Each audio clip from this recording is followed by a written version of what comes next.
Assalamualaikum. Pada hari ini kita akan melakukan praktikum IPA berkaitan dengan pencemaran lingkungan, khususnya tentang pengaruh deterjen pada perkecambahan.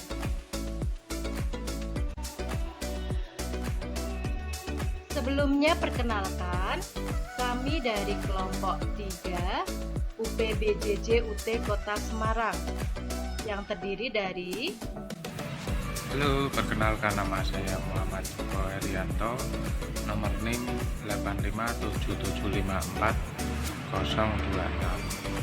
Terima kasih. Perkenalkan, nama saya Upik Dwi Kurniasih, NIM 857756954. Perkenalkan, saya Herlin Ratna Pratiwi dengan nomor NIM 857754785. Assalamualaikum warahmatullahi wabarakatuh. Perkenalkan, nama saya Fariah, NIM 857749207. Terima kasih.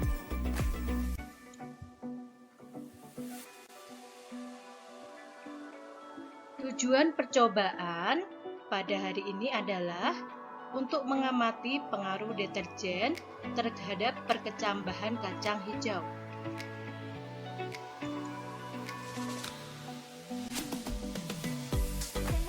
Alat dan bahan yang harus kita siapkan untuk praktikum hari ini: sendok teh 1 buah, gelas bekas air mineral 600 ml sebanyak 7 buah, tisu, gelas takar 1 liter, mistar atau penggaris, kertas label, air ledeng, deterjen bubuk, dan kacang hijau.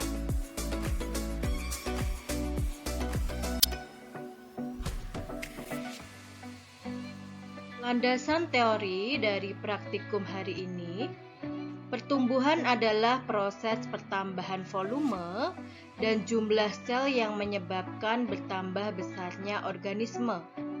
Perkembangan merupakan suatu proses kemajuan yang terjadi secara berangsur-angsur berdasarkan kompleksitas rendah ke kompleksitas tinggi dan terjadi diferensiasi.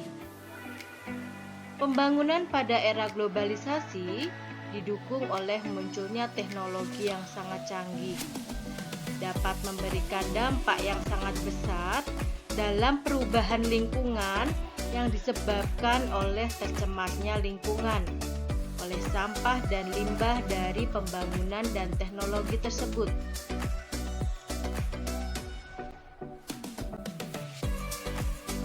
Sisa buangan atau limbah industri dapat berupa gas atau debu, cairan, dan padatan.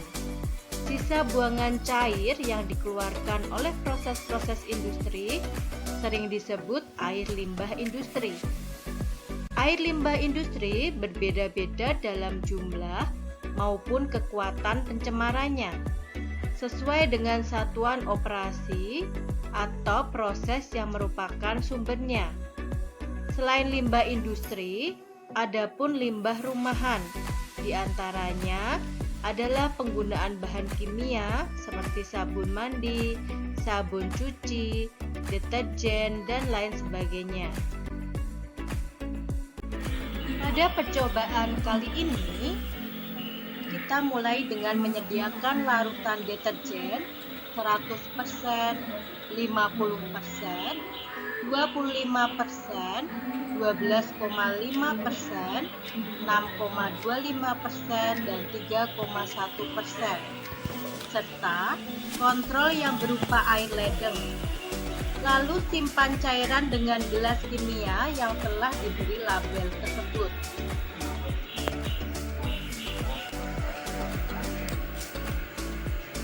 Kemudian, sediakan 6 gelas kimia lain, beri label kontrol 1, 2, 3, 4, 5, dan 6 masing-masing diberi lingkaran kertas saring atau kertas tisu.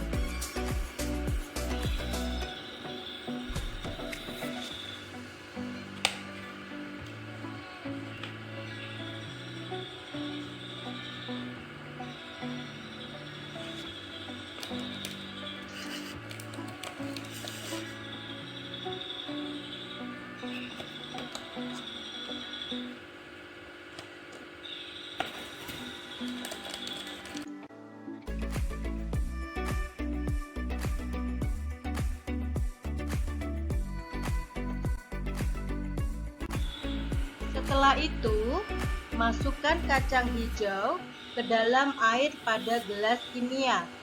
Buanglah kacang yang mengapung, sementara kacang hijau yang tenggelam yang digunakan dalam percobaan ini.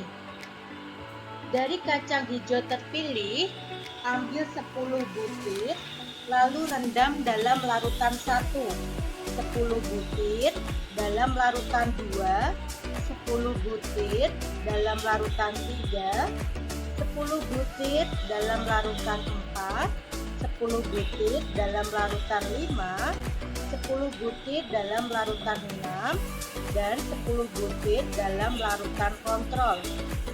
Biarkan rendaman selama 5 menit. Aturlah kacang hijau dalam gelas kimia dengan label yang sesuai. Atur yang baik agar hilum mengarah ke bawah. Isilah gelas kimia yang telah diisi kacang hijau tersebut dengan larutan yang berlabel sama, kira-kira 100 ml. Tutup kelima gelas tadi dengan kertas timah atau di sini diganti dengan kardus sehingga tidak ada cahaya yang dapat masuk. Lakukan pengamatan setelah 24 jam dan 48 jam. Pada saat pengamatan, ukurlah panjang akar dengan mistar dari luar gelas piala. Kacang hijau yang tidak tumbuh akarnya dianggap memiliki panjang akar sama dengan 0 mm. Jika pada pengamatan 2 hari atau 48 jam tidak tumbuh akarnya, dianggap kacang hijau mati. Catatlah hasil pengamatan pada lembar kerja.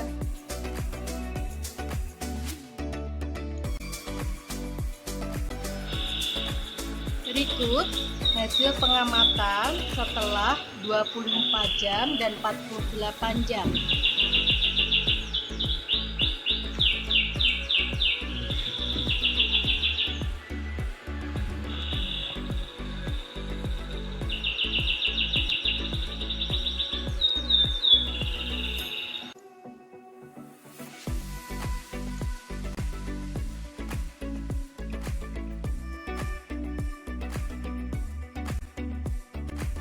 Kesimpulan yang dapat kami ambil dari praktikum hari ini adalah proses pertumbuhan dan perkembangan kacang hijau, khususnya dari waktu ke waktu, mengalami perubahan tumbuh tanaman apabila dilihat dari bertambahnya tinggi, diameter akar, dan batang pada tanaman. Pertumbuhan dan perkembangan tanaman tersebut dipengaruhi oleh faktor dari luar maupun dari dalam. Faktor dari dalam berupa hormon, sedang faktor dari luar yaitu gen, cahaya matahari, suhu udara, kelembapan udara, tanah, nutrisi, dan air.